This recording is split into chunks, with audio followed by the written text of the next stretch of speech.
ഓം ശ്രീനാരായണ പരമഗുരുവേ നമഃ. ഇന്ന് നമുക്ക് ശ്രീനാരായണ ഗുരുദേവൻ്റെ ജീവചരിത്രം ഒരു ലഘുവായിട്ട് പറയാം. അപ്പോൾ അത് പറയുന്നതിന് മുമ്പ് ഗുരുദേവൻ ജനിച്ച ആ സാഹചര്യം, അന്ന് കേരളത്തിൽ നിലനിന്നിരുന്ന വ്യവസ്ഥകളെക്കുറിച്ച് നമ്മൾ ആദ്യമൊന്ന് അറിഞ്ഞിരിക്കണം. അതിനുശേഷം ഗുരുദേവൻ്റെ ജനനത്തെപ്പറ്റി പറയാം. കേരളീയ നവോത്ഥാന ശില്പികളിൽ പ്രഥമ ഗണനീയൻ ശ്രീനാരായണ ഗുരു ആയിരുന്നു എന്ന കാര്യത്തിൽ അഭിപ്രായഭേദം ഉണ്ടാവുക സാധ്യമല്ല. ശ്രീനാരായണ ഗുരുദേവൻ്റെ കൃതികളെക്കുറിച്ചും അദ്ദേഹത്തിൻ്റെ ദർശനത്തെക്കുറിച്ചും പഠിക്കുന്നതിന് മുമ്പ് അദ്ദേഹം ജനിച്ച് ജീവിച്ച സാമൂഹ്യ പശ്ചാത്തലത്തെ കൂടി നമ്മൾ മനസ്സിലാക്കേണ്ടിയിരിക്കുന്നു. 19-ാം നൂറ്റാണ്ടിൻ്റെ ഉത്തരാർദ്ധത്തിൽ കേരളത്തിൻ്റെ ചരിത്ര പശ്ചാത്തലം ഒന്നായി വിവരിക്കാറുണ്ടെങ്കിലും ഉത്തര കേരളവും മധ്യ കേരളവും ദക്ഷിണ കേരളവും ആചാരാനുഷ്ഠാനങ്ങൾ, ഭക്ഷണരീതി, സാമ്പത്തിക പശ്ചാത്തലം, വിദ്യാഭ്യാസം, സംസ്കാരം എന്നിങ്ങനെയുള്ള കാര്യങ്ങളിൽ സൂക്ഷ്മദൃഷ്ട്യാ നോക്കുമ്പോൾ തീരെ വിഭിന്നങ്ങളായിരുന്നു. ഭരണപരമായും അവ ഭിന്നങ്ങൾ തന്നെയായിരുന്നു. സ്വാമി ജനിച്ച് ജീവിച്ച തിരുവിതാംകൂറിലെ അന്നത്തെ സാമൂഹ്യ പശ്ചാത്തലത്തെക്കുറിച്ചാണ് ഇവിടെ പരാമർശിക്കാൻ പോകുന്നത്. പൊതുവെ പറഞ്ഞാൽ സ്വാമി വിവേകാനന്ദൻ പ്രസ്താവിച്ച തരത്തിൽ ഒരു ഭ്രാന്താലയം തന്നെയായിരുന്നു അന്നത്തെ കേരളം. വർഗീയമായും ജാതിപരമായും ഉപജാതികളുടെയും മനുഷ്യരെ തരംതിരിക്കുന്ന സമ്പ്രദായം അന്ന് രൂക്ഷമായ രീതിയിൽ നിലനിന്നിരുന്നു. നമ്പൂതിരിമാരെ നായന്മാർ തീണ്ടരുത്, നായന്മാരെയും നമ്പൂതിരിമാരെയും ഈഴവർ തീണ്ടരുത്, പുലയർ, പറയർ തുടങ്ങിയ ജാതിക്കാർ അവരെയും തീണ്ടരുത്. നായാടികൾ തുടങ്ങിയ ഹീനജാതിക്കാർ സഞ്ചരിക്കുമ്പോൾ അവരുടെ വരവ് സൂചിപ്പിക്കാനായി ഒച്ചയനക്കിക്കൊണ്ട് വേണം മുന്നോട്ട് വരാനായിട്ട്, അല്ലെങ്കിൽ കൊന്നുകളയും. ഏറ്റവും രസകരമായ വസ്തുത, ഇവയൊക്കെ അനാചാരങ്ങളാണെന്നുള്ള കാര്യം മനസ്സിലാക്കാൻ പോലും ഇവർക്കാർക്കും കഴിഞ്ഞിരുന്നില്ല. തങ്ങൾ ഇവയൊക്കെ ചെയ്യാൻ വിധിക്കപ്പെട്ടവരാണ് എന്ന് കരുതിയാണ് അന്നുള്ള ഈ ജനങ്ങൾ ജീവിച്ചിരുന്നത്. ഈശ്വര ആരാധനയ്ക്ക് പോലും ജാതി വ്യത്യാസം നിഷ്കർഷയോടെ പാലിച്ചിരുന്നു. സവർണർ എന്ന് പറയുന്നവർ ശിവനെയും വിഷ്ണുവിനെയും ആരാധിച്ചു, അതുപോലെ ദേവിയെയും ആരാധിച്ചു.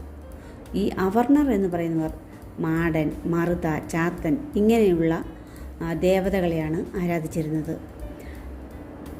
അവർ താൽക്കാലികമായി ഉണ്ടാക്കിയ ദേവതാരൂപങ്ങളും അല്ലെങ്കിൽ പന, ആൽമരം, വരിക്കപ്ലാവ് തുടങ്ങിയ വൃക്ഷങ്ങളുടെ ചുവട്ടിലാണ് ആരാധനകളായി അവരുപയോഗിച്ചിരുന്നത്. സാധാരണ ക്ഷേത്രങ്ങളിൽ സവർണർക്ക് മാത്രമേ പ്രവേശനം അനുവദിച്ചിരുന്നുള്ളൂ. ക്ഷേത്രങ്ങൾക്ക് സമീപം ഉള്ള റോഡുകളിൽ പോലും താഴ്ന്ന ജാതിക്കാർക്ക് പോകാൻ അവകാശം ഉണ്ടായിരുന്നില്ല. അവർണർ ഭക്ഷണം പാകം ചെയ്യാനുള്ള വെള്ളം കുളങ്ങളിലോ തോടുകളിലോ നിന്ന് വേണം സംഭരിക്കാൻ. കിണറുകൾ സാധാരണയായി സവർണ സമ്പന്ന ഗൃഹങ്ങളിൽ മാത്രമേ ഉണ്ടായിരുന്നുള്ളൂ. അവർണർ തൊട്ടാൽ കിണറ്റിലെ ജലം അശുദ്ധമാകുകയും ചെയ്യും. അതേസമയം കിണർ കുഴിക്കാൻ അവർണരെ ഉപയോഗിക്കും. ഉയർന്ന ജാതിക്കാരുമായി ഒന്നിച്ചിരുന്ന് ഭക്ഷണം കഴിക്കുന്ന കാര്യം കീഴാളന്മാർക്ക് സ്വപ്നത്തിൽ പോലും ഓർക്കാൻ കഴിയില്ല. ഒരേ ജാതിയിലുള്ളവർ തന്നെ അവരുടെ കൂട്ടത്തിലുള്ള താഴ്ന്ന ഉപജാതികളെ ഭക്ഷണത്തിന് ഒരുമിച്ച് ഇരുത്തിയിരുന്നില്ല. വസ്ത്രങ്ങൾ തുന്നി ഉപയോഗിക്കുന്ന രീതി പൊതുവെ ഉണ്ടായിരുന്നില്ല. എല്ലാ വസ്ത്രങ്ങളുടെയും പൊതുവായ രൂപം ദീർഘചതുരമായിരുന്നു. കൗപീനം, ഒറ്റമുണ്ട്, ഉത്തരീയം, തലയിൽ കെട്ട് ഇവയെല്ലാം ദീർഘചതുരാകൃതിയിലുള്ള തുണിക്കഷ്ണങ്ങൾ തന്നെ. സ്ത്രീകൾ ഒറ്റമുണ്ടും മുലക്കച്ചയും ഉപയോഗിച്ചിരുന്നു. റൗക്ക എന്ന പേരിലുള്ള തുന്നിയ ബ്ലൗസ് പോലുള്ള മേൽവസ്ത്രം സമ്പന്ന സ്ത്രീകൾക്ക് മാത്രമാണ് ഉണ്ടായിരുന്നത്. താണജാതി സ്ത്രീകൾ മറയ്ക്കാൻ പാടില്ല എന്നായിരുന്നു. കല്ലുമാലകൾ ധരിക്കാൻ അനുവദിച്ചിരുന്നു.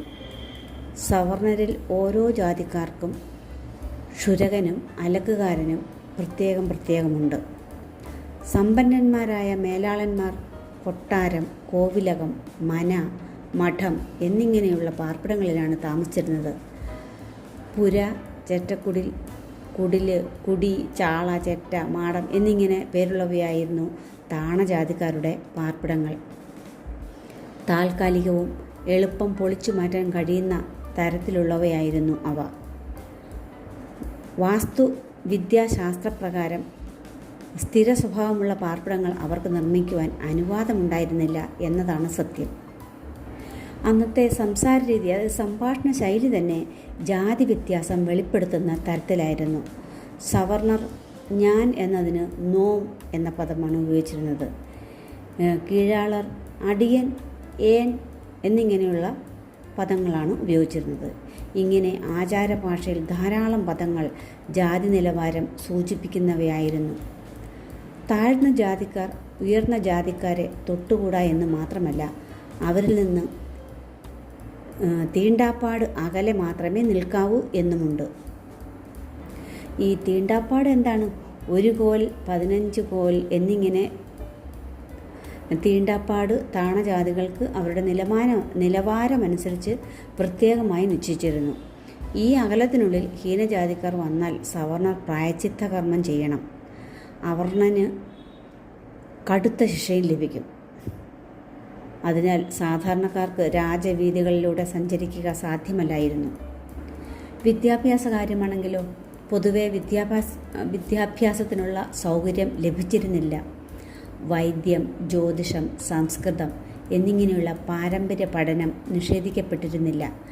ഈഴവർക്കും മറ്റ് വിദ്യാഭ്യാസത്തിനുള്ള സൗകര്യം ഇല്ലെങ്കിലും സർക്കാർ സ്ഥാപനങ്ങളിൽ തൊഴിൽ ലഭിക്കുമായിരുന്നില്ല. അന്നത്തെ കാലത്തും മതം മാറാൻ സാധിക്കുമായിരുന്നു. മറ്റു മതങ്ങളിൽ ചേർന്ന് ഈ അനീതികളിൽ നിന്ന് രക്ഷപ്പെടാൻ കഴിയുമായിരുന്നെങ്കിലും അങ്ങനെ രക്ഷപ്പെടാം എന്ന ഒരു അറിവ് പോലും ഈ താഴ്ന്ന ജാതിക്കാർക്കുണ്ടായിരുന്നില്ല. അന്ന് മിഷണറിമാർ പ്രവർത്തനം ഇല്ല. അതുകൊണ്ടാണ് അവർക്ക് അതേപ്പറ്റി ഒരു അറിവും ഉണ്ടായിരുന്നില്ലാത്തത്. അതുകൊണ്ട് തന്നെ ബഹുഭൂരിപക്ഷം പേരും ഏറെക്കുറെ അടിമകളെ പോലെ കഴിയുകയായിരുന്നു അന്ന്. ഈ രീതികളൊക്കെ കണ്ടിട്ടാവണം ഈ വിവേകാനന്ദ സ്വാമികൾ കേരളത്തെ ഭ്രാന്താലയം എന്ന് വിശേഷിപ്പിച്ചത്. അന്നത്തെ വിദ്യാലയങ്ങൾ കുടിപ്പള്ളിക്കൂടങ്ങൾ എന്ന പേരിലാണ് അറിയപ്പെട്ടിരുന്നത്. കുടിപ്പള്ളിക്കൂടങ്ങൾ എന്ന പേരിൽ അറിയപ്പെട്ടിരുന്ന വിദ്യാലയങ്ങളിലൂടെ പാരമ്പര്യ വിദ്യാഭ്യാസം നേടുന്നതിന് സവർണരിൽ താൽപ്പര്യമുള്ളവർക്ക് കഴിയുമായിരുന്നു.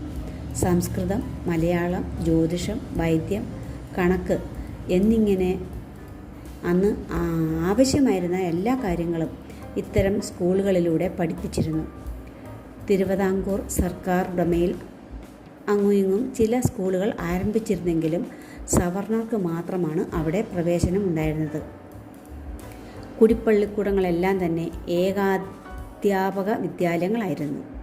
ഒരു അധ്യാപകൻ മാത്രമുള്ള വിദ്യാലയങ്ങൾ. അധ്യാപകൻ്റെ വീട് തന്നെയായിരിക്കും സ്കൂള് എന്ന് പറയുന്നത്. വിദ്യാർത്ഥികൾ അവിടെ താമസിച്ചാണ് പഠിക്കേണ്ടത്. അതിനാലാണ് ഇവ കുടിപ്പള്ളിക്കൂടങ്ങൾ എന്നറിയപ്പെട്ടിരുന്നത്. അധ്യാപകനെ ആശാൻ എന്നാണ് വിളിക്കുക. അദ്ദേഹം പ്രതിഫലം പറ്റുകയുമില്ല. എല്ലാവർക്കും വിദ്യാഭ്യാസം നൽകാൻ ഈ സംവിധാനത്തിന് കഴിവില്ലായിരുന്നു. എങ്കിലും അന്ന് ഈ സമ്പ്രദായം മതിയായിരുന്നു. സാഹിത്യാസ്വാദനം, കത്തുകളിലൂടെയുള്ള ആശയവിനിമയം, നിത്യോപയോഗത്തിനുള്ള ഗണിത പാഠവം, ആവശ്യമെങ്കിൽ ഗ്രന്ഥരചന, ഇവയൊക്കെ ഈ വിദ്യാഭ്യാസം കൊണ്ട് സാധ്യമാകുമായിരുന്നു. പിൽക്കാലത്താണ് സർക്കാർ ഉടമയിലുള്ള പ്രവൃത്തി പള്ളിക്കൂടങ്ങളും മിഷണറിമാർ നടത്തുന്ന ധർമ്മ പള്ളിക്കൂടങ്ങളും വ്യാപകമായി വന്നത്. അതുവരെ ഇങ്ങനെയൊക്കെയായിരുന്നു വിദ്യാഭ്യാസം. ആരോഗ്യരംഗത്ത് നോക്കുകയാണെങ്കിൽ പ്രധാനമായി പ്രയോഗത്തിലിരുന്നത് ആയുർവേദം, മന്ത്രവാദം, യുനാനി തുടങ്ങിയ സമ്പ്രദായങ്ങൾ ആയിരുന്നു. നമ്പൂതിരിമാർ, നായന്മാർ, ഈഴവർ, മുസ്ലിങ്ങൾ എന്നിവരുടെ കൂട്ടത്തിൽ പാരമ്പര്യമായി വൈദ്യം, ജ്യോതിഷം, മന്ത്രവാദം എന്നിവ പഠിച്ചു ജനസേവനം ചെയ്യുന്ന കുടുംബങ്ങൾ ഉണ്ടായിരുന്നു. ചികിത്സയിൽ ജാതി വ്യത്യാസം കാണിച്ചിരുന്നതായി അറിവില്ല. യാതൊരു പ്രതിഫലവും പറ്റാതെയാണ് എല്ലാ വൈദ്യന്മാരും ചികിത്സിച്ചിരുന്നത്. പണ്ട് കേരളം, പ്രത്യേകിച്ച് തിരുവിതാംകൂർ, കൊച്ചി ഇങ്ങനെയായിരുന്നുവെന്നുള്ളത് ഇന്ന് വെറും 100 വർഷങ്ങൾക്ക് ശേഷം നമുക്ക് സത്യത്തിൽ വിശ്വസിക്കാൻ പ്രയാസമാണ്. ഇന്ന് ഭാരതത്തിലെ ഏറ്റവും മികച്ച സംസ്ഥാനങ്ങളിലൊന്നാണല്ലോ കേരളം. ഒരു മാതൃകയെന്ന് തന്നെ പറയാം, അല്ലേ? പൊതുജനങ്ങളുടെ സമ്മർദ്ദത്തിൻ്റെ ഫലമായിട്ട് തിരുവിതാംകൂർ മഹാരാജാവ് 1936 നവംബർ 12 പുറപ്പെടുവിച്ച ക്ഷേത്രപ്രവേശന വിളംബരത്തോടെയാണ് എല്ലാ ക്ഷേത്രങ്ങളും എല്ലാ ഹിന്ദുക്കൾക്കും വേണ്ടി തുറന്നു കൊടുത്തത്. ചരിത്രം സൃഷ്ടിച്ച ഒരു പ്രഖ്യാപനമായിരുന്നു അത്. ഈ സമയത്ത് മാറിയത് ജനങ്ങളുടെ മനസ്ഥിതിയായിരുന്നു. അവർ ജാതിസ്പർദ്ധയുടെ നീചത്വം മനസ്സിലാക്കി. ഈ മനസ്സിലാക്കാൻ ആരാണ് കാരണക്കാരനായത്? ശ്രീനാരായണ ഗുരു. ഈ മാറ്റത്തിൻ്റെ പിന്നിൽ വലിയൊരു വിപ്ലവം തന്നെയായിരുന്നു നടന്നത്. അതിന് നേതൃത്വം കൊടുത്തത് ആരും പ്രതീക്ഷിക്കാത്ത തരത്തിലുള്ള ഒരു വിപ്ലവകാരിയായിരുന്നു. പരമ്പരാഗതമായ തരത്തിൽ സന്യാസം സ്വീകരിക്കുകയും തമിഴിലും സംസ്കൃതത്തിലും മലയാളത്തിലും ധാരാളം ഭക്തി സ്തോത്രങ്ങളും ഗ്രന്ഥങ്ങളും രചിക്കുകയും ചെയ്ത ഒരു വേദാന്തി അദ്ദേഹമായിരുന്നു ശ്രീനാരായണ ഗുരുദേവൻ. അതുല്യനായ ആദിശങ്കറിന് ശേഷം തെക്കേ ഭാരതത്തിൽ നിന്നും ഉത്ഭവിച്ച ഏറ്റവും വലിയ ഹിന്ദു സന്യാസി, ധർമ്മ പുനരുദ്ധാരകൻ, അടിച്ചമർത്തപ്പെട്ട ഹിന്ദുക്കളുടെ അവകാശങ്ങൾക്ക് വേണ്ടി 20-ാം നൂറ്റാണ്ടിൽ ഏറ്റവും വിജയപൂർവ്വം പോരാടിയ മഹാൻ, കേരളത്തിലെ സാംസ്കാരിക പശ്ചാത്തലത്തിനെ മാറ്റിമറിച്ച മഹായോഗി ശ്രീ നാരായണ ഗുരു.